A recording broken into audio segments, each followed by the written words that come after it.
me tell you about a hard question that I got over the weekend. A friend challenged me about my position on these campus protests, which I think are breaking the rule of law in many cases, and why my view here is different than my view on the Canadian truckers who disrupted traffic to protest a couple of years ago. And it was a good question. It goes to the heart of what we think about civil disobedience and the expression of opinions. Here's why I'm against what you're seeing at places like Columbia to UCLA. You're free to express your own opinion, but you're not free to break the law as you do it. We need to enforce the rule of law when other students cannot attend their classes. I do think it is an appropriate behavior once you've been warned, once you've been able to publicly express your opinion, no matter whether or not somebody else agrees with it. You got to express your opinion. You then have to actually respect the laws that allow other people to exercise their own freedoms. That's why I believe that universities like Ohio State and IU, Indiana, and Texas were in the right to actually forcibly remove and, when necessary, arrest students that stopped other students from being able to attend their classes and get the education that they have paid to actually get from those universities. But that still leaves the question of Canadian truckers who blocked highways in... Yes, before we proceed with this clip... You guys have closed the entrance. We are UCLA students. I have my ID right here. I'm being blocked off, not by the security guard, but by you two. You three. Oh, look, they're making their burger while I'm going this way. Excuse me. This is what they do. Everybody, look at this. Look at this. I'm a UCLA student. I deserve to go here. We pay tuition. This is our school.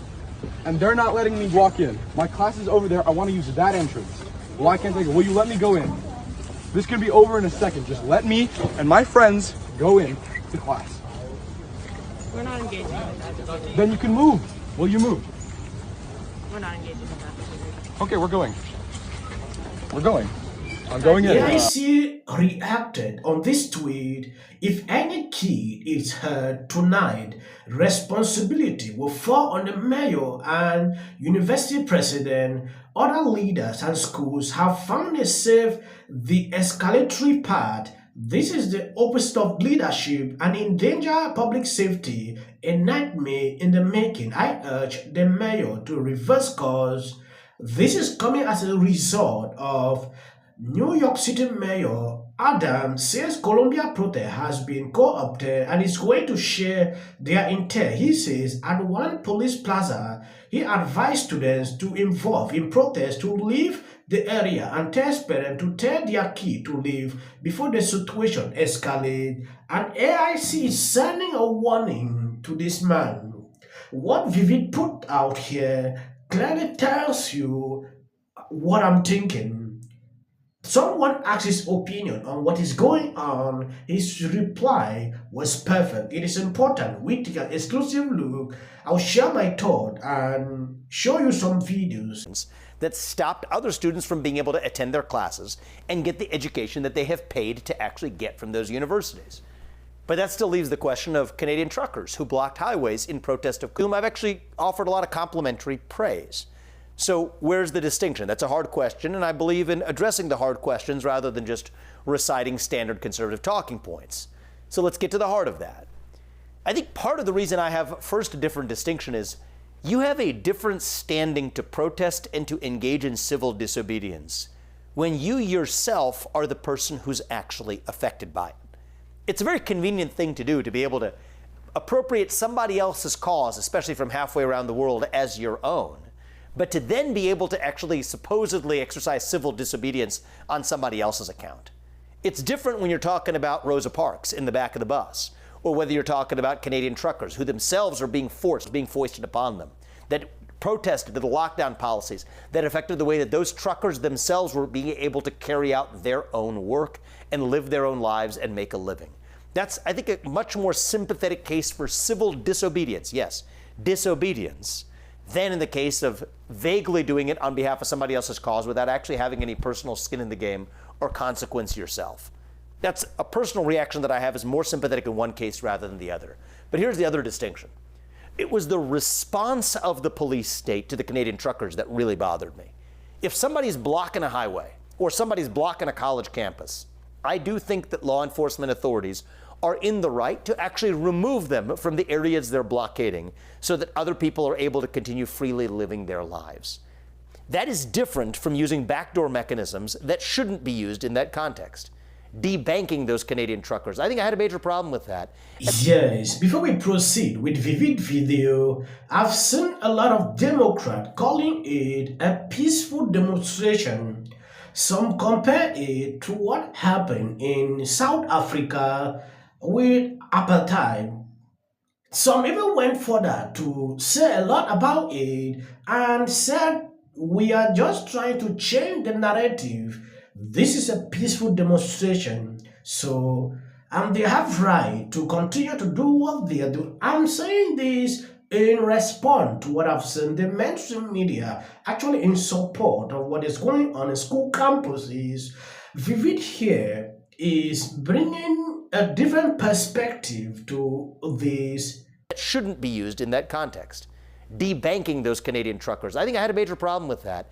And I think I would have an equal problem if these, even on the grounds of Columbia or UCLA or elsewhere, were debanked, were unable to access the dollars in their bank accounts or had those dollars in their bank account wiped clean. The inability to participate in credit card transactions. That's a punishment of the wrong kind. It doesn't relate to the actual act of civil disobedience itself. Arresting them and removing them from a campus so that somebody else is able to go to their class, that is an action of the right kind. But you can't use backdoor mechanisms that weaponize supposedly neutral terrain, like our financial system, to do it. So that's my answer. 2 reasons why is the Canadian truckers were directly affected themselves.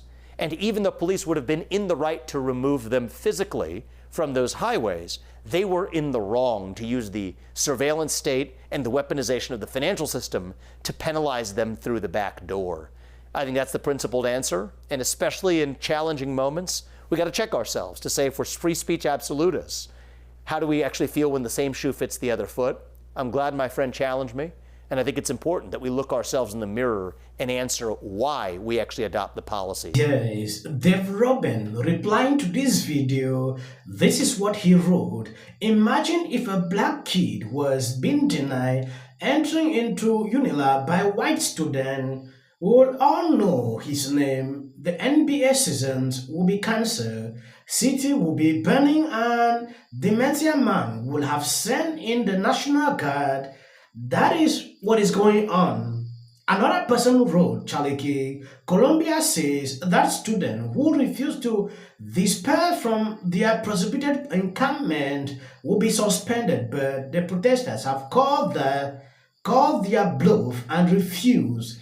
Even faculties are linking arms and attempting to blockade authorities from their encampment. Years and years of weakness have brought university to this point. Protesters sees administrators as weak and think their threats are empty. If Colombia wanted this problem to go away, the answer is simple. Have the protesters arrested for trespassing, prosecute them, expel them, and never look back. That is someone, contributing to what is going on. These protests are everywhere. I've seen universities now rising up.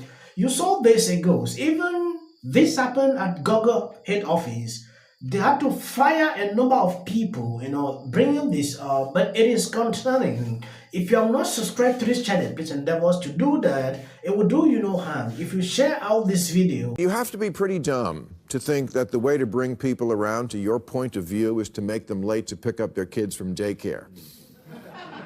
And that's what most normies are thinking.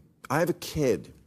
I have a job, and yes, I'm sure there are injustices on both sides in the Middle East, as there are injustices all over the world, but I'm going to be late for work, something you protesters on the bridge seem to have the luxury of not having to worry about, which seems kind of privileging. Yes, I've seen a lot of people I follow on social media, they are even confused. They don't know what to actually report pertaining to these demonstrations going on in campuses. Trump recently made it clear that these demonstrations should stop in campuses. If I was president, this would not happen at all. He said a lot of things. I don't want to go deep into that. This is Maher. My message to the students inside the encampment is go back to class and stop the nonsense.